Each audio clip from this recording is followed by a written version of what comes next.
action or activity, and then there is a reward for it. So there are three components to any habit: a cue, action, and reward. Right? So a cue generates the action, and action gives you reward. So if a cue and reward remains the same, and if you change the action, then it doesn't matter actually. Right?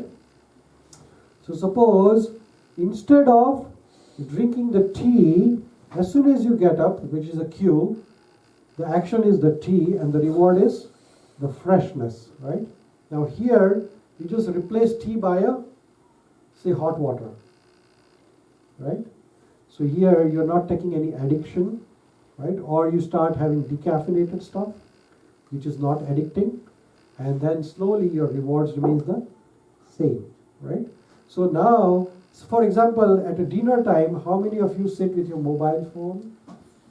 Anybody sits on the dinner table with a mobile phone and then watching something while having a dinner? Does that happen? Yes or no? How many? Yes.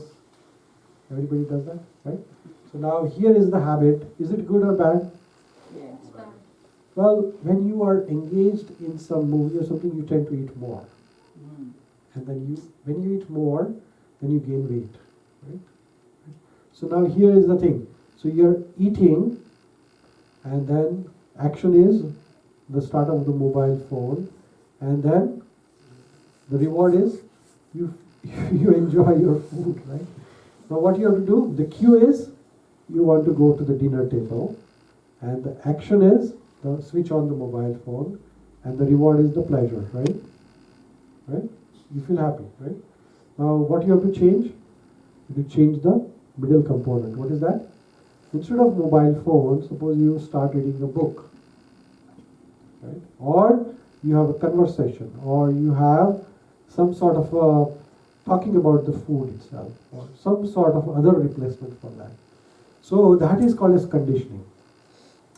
So, and the conditioning is dependent upon the three factors: our daily action, our environment around us, and our due actions or experience in the past.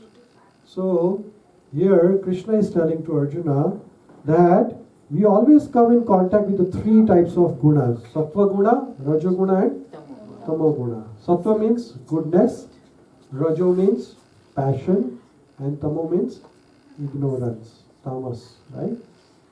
So here Krishna is telling that always associated with sattva guna. Sattva means all good things, you know. Like food in the mode of goodness is eating vegetable, greens, fruits, like that, you know, milk or yogurt, all these are. And then eating something very spicy or very hot, pungent is in a rajoguna, and eating meat is tamoguna. Right? These don't associate with rajoguna or tamoguna. Try to be sattva guna, like that. So habits are really, really powerful, and habits can destroy us, you know. Like smoking is the single most preventable cancer of the cause of the death on the planet, you know. If you stop smoking, lots of cancers can be prevented actually. You know, there are 400,000 deaths in a year in America just because of smoking actually, you know. Habits are very powerful. About 14 million Americans are abused to alcohol, very seriously, you know. 53% of Americans have a close relative with serious alcohol problem, and 42% of automobile deaths are related with alcohol. It's all habits, you know, how we train ourselves, you know. Some people have a gambling habits, right? People buy lottery or they go to casino, very, and they say about $250 billion a year is the gambling industry. It's a huge industry. And 93 million people go to casino every year. You know what happens in gambling? What is the worst thing in the gambling? Is to win. I'm telling you, really. The worst thing ever can happen when you go to a casino is you win. Because when you win, then you play more. And then you play more, then you start losing. Because gambling is such a weird industry that they lose initially and then they make a lot of money from you. I was staying in Toronto, and we were staying in a condominium, like 23 story, and one day I was in the elevator, I was going down, and my neighbor was a Chinese guy, so he was a little sad on that day, so I said, what happened? He said, my wife kicked me out of my home. I said, oh my God, that's bad. He said, what happened? He said, yesterday I went to Niagara Falls, and I said, what happened then? He said, I was in a casino, and I lost. I said, that's okay, but he said, no, I lost $23,000 in one night. So I said, obviously your wife is going to kick you. Nobody will kick you. Like that. So gambling is like that, So habits are really, really powerful. So here Krishna is saying that how to get rid of the habits. So here Krishna is saying that Kamaesha Krodesha Rajoguna Samudbhava Mahashano Mahapapa Vidyenam Hi Vairinam. So here Krishna is telling that it is the lust only, Arjuna, which is born of contact with the material mode of passion and later transformed into wrath, which is the all-devouring sinful enemy of the world. So here, lust means the desire to enjoy everything, We want to enjoy everything what we have. And that is what leads to all these addictions, So then Krishna further tells how to destroy this. So he says, Vishaya vinirvantante niraharasya dehina rasavarjanam raso apiyasya param drishtva nivartate. So here says, the embodied soul may be restricted from sense enjoyment, though the test for sense enjoyment remains. But ceasing such engagements by experiencing a higher test, he is fixed in consciousness. So here Krishna is telling how to destroy the bad habits. So he is saying, param drishtva nivartate. This is a secret formula. Krishna is giving to Arjuna how to get rid of the bad things from your life. Param drishtva nivartate. You want to repeat after me? Param drishtva nivartate. So param drishtva nivartate. So here says experiencing a higher test. So whatever is an obstacle in your life, in your spiritual life, in your material life, which is a negativity, just replace it by a positivity, a higher thing, So you have to find a replacement for that particular thing. As I said, cue, action and reward. So reward and cue remains the same. You replace that action by a better action. For example, I said, if you are sitting on a dinner table and you have a habit of using a phone, it's not good, right? Sometimes we ignore the people who are sitting next to us. Right? What do?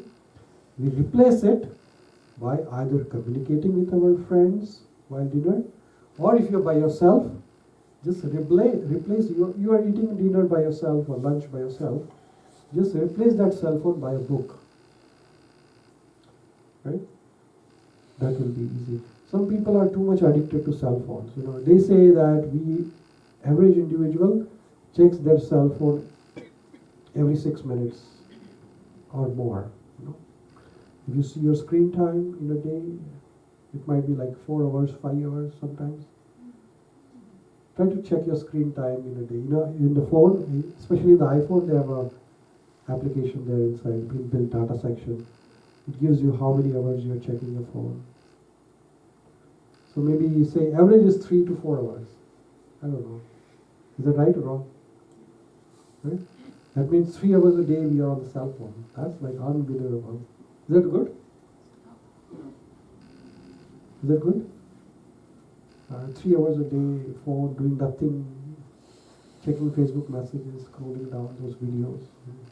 It's crazy, People are too much addicted to those things, It feels like that's thing is going to kill all of us one day, because we are losing all the real relations. So now how do we get over it? So we can't throw the cell phone in the garbage bin, right?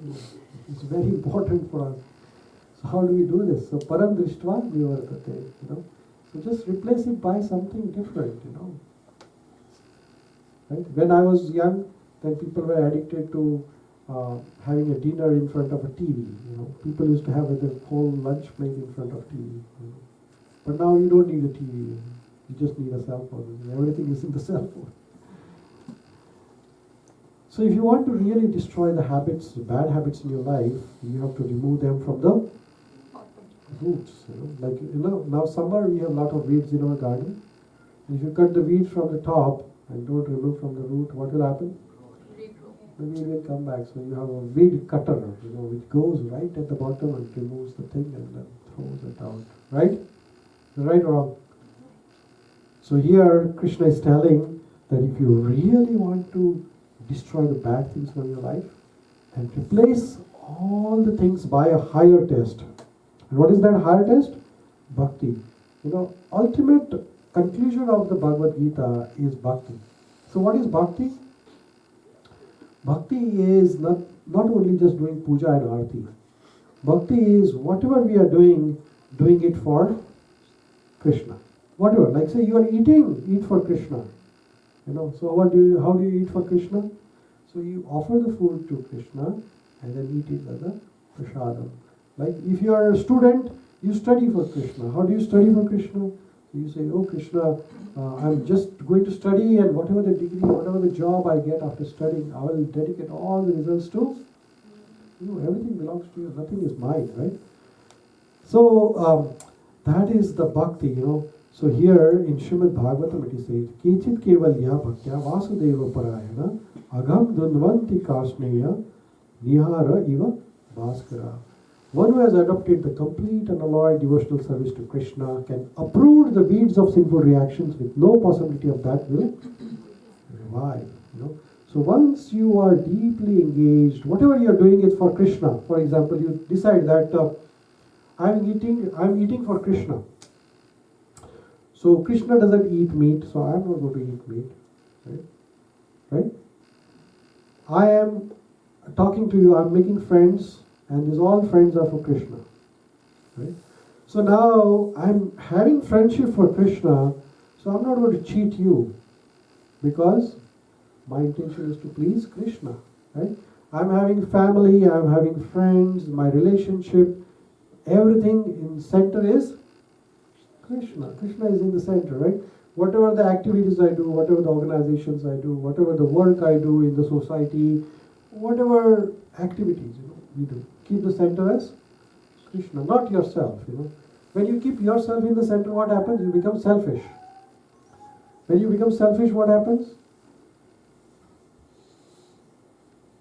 For yourself, you can do anything wrong, right? Because it's my pleasure, right? Yes or no? So here Krishna is telling that if you really want to get over the bad things in your life, make Krishna as the center of everything. So here it says, Agham dhanvanti karsneya niharam iva bhaskara. Bhaskara means the sun, As the sun can destroy all the bad things, similarly, if you keep bhakti, Krishna in the center of your life, everything will be destroyed, So further it is said that he can do this simply by discharging devotional service, just as the sun can immediately dissipate the fog by its rays. As the sun can remove all the fog, similarly, Krishna will remove everything bad. The example of this is Srila Prabhupada. Prabhupada is the founder Acharya of International Society of Krishna Consciousness, ISKCON, and he's the one who translated this Bhagavad Gita for all of us. And Prabhupada ji came to America in 1966. At that time, he had no money, nobody to help him. And literally he was staying in America, in New Jersey, in New York, with drug addicts, actually, in Lower Bowery area. And all these drug addicts who stayed with him, when they started learning about the bhakti principle, they became really engaged in devotional service. They gave up their drug habits, alcohol habits, everything. And they became sannyasis actually. And many of them are still there, And Prabhupada ji established more than 108 temples because of these drug addicts who became sannyasi. And these drug addicts had so much willpower to serve Prabhupada that they traveled all over the world and opened 108 centers across the globe. Right? And now many of them, like including Bhakti Marg Swami, who travels here, he has been a sannyasi for the last 40 years, and he was a meat eater. He gave up the meat eating, and he is traveling all over the world spreading the message of Bhagavad Gita. Government of America in Chicago police called Bhakti Prabhupada ji one time, and they asked Prabhupada ji that we are spending so much amount of money to improve these drug addicts, and they are not getting improved upon, and how can they become such a nice, wonderful, devotees? They shave their head and wear the saffron robe and chant the Maha Mantra and become vegetarian and no meat and no alcohol and nothing. How is that possible? Because you can't do it with all these drug rehabilitation centers, but then Prabhupada did it with just bhakti. And that is a real-time example that bhakti can remove all the bad things from your life, like anything. So, the higher test means bhakti, So, as long as we can replace bad things in our life, Gigo principle? They say garbage in, garbage out, right? Garbage in, garbage out. If you have bad in your life, bad will come out, right? If you have a good things in your life, positivity in, positivity out. Positivity, negativity in, negativity out. Most of the time, the social media, what we are watching while having the dinner, it has a positive or negative. I don't know. It's a mixed type of thing. It's a mixed bag, right? Social media, all those videos which are circulating, I don't know. But then whatever you put in, it is going to come out. So if you're while having a dinner, if you're watching a violent movie, Gigo principle, right? Goes in, comes out, So we have to replace, param drishtva nivartate. What is the formula? Param drishtva nivartate, So you have to replace all the bad things, And this is what is recommended, is that sustained abstinence method, Start the bad habits, supplement the good habits, and stay away from the tempting environment. I tell my son and my daughter that if you have bad friends, you will have a bad life. It's better to have one good friend or no friend rather than having 10 bad friends, because they are the one who are going to. It's the company which is going to make you or destroy you, right? So it's very, very important. This is one of the important thing in ultimately is that our behavior, choosing our behavior. We all have two types of behaviors. One is called as reactive behavior, and another behavior is called as. We all have these behaviors in our life, right? What is the reactive behavior? So here, in reactive behavior, you have a stimulus and then you act, right? If I slap you, you slap back. If I say one, you say two or three or four, whatever. It depends, right? Right? So this is a reactive behavior. This is what is an immature behavior, right? And there is another behavior which is called as responsible behavior, where you have a stimulus, then you have a choice. Right? There's a filtration in between. Now you decide, should I say now or after a few days? Right? I will not say now. I'll say when the time comes. Right? I have a choice. And then my response. So param drishtva nivartate, which means that we have to be really, really filtering the things. The things will come across you, but you have to choose the best of the best. Krishna says that go for the param drishtva. Param means higher, right? So in your life, the choice will come. Just don't decide right away. Many times you might have to decide, but given a choice, then you think about it and then take a decision like that. So, to get over the bad habits, Krishna explains to Arjuna only one sentence, Param Drishtva Nivartate. So if you want to get over, suppose you don't like, suppose some people who like meat, you know. Now there are many replacement formulas for meat. It just looks like or textures like a meat, like, you know, right? There's meat replacing substitutes, you know. Like for the smoking also similar substitutes are available.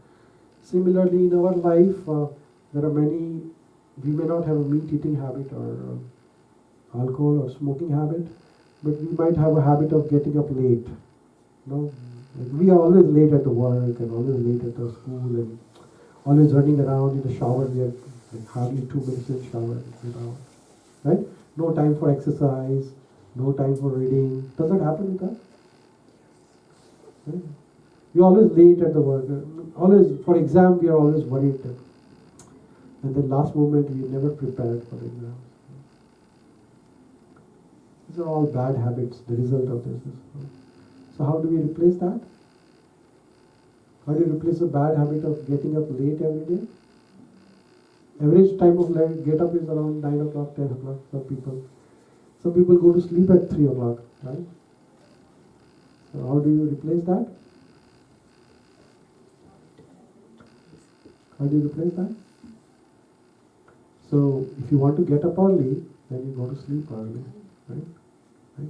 To sleep early, what do? Don't watch movie till 2 o'clock, right? So go to sleep early and then get up early, and then you can have enough time for exercise or reading or doing puja or meditation or yoga or whatever you are doing, right? We all know the exercise is good for health. Is that right? Everybody knows? How many of you do exercise?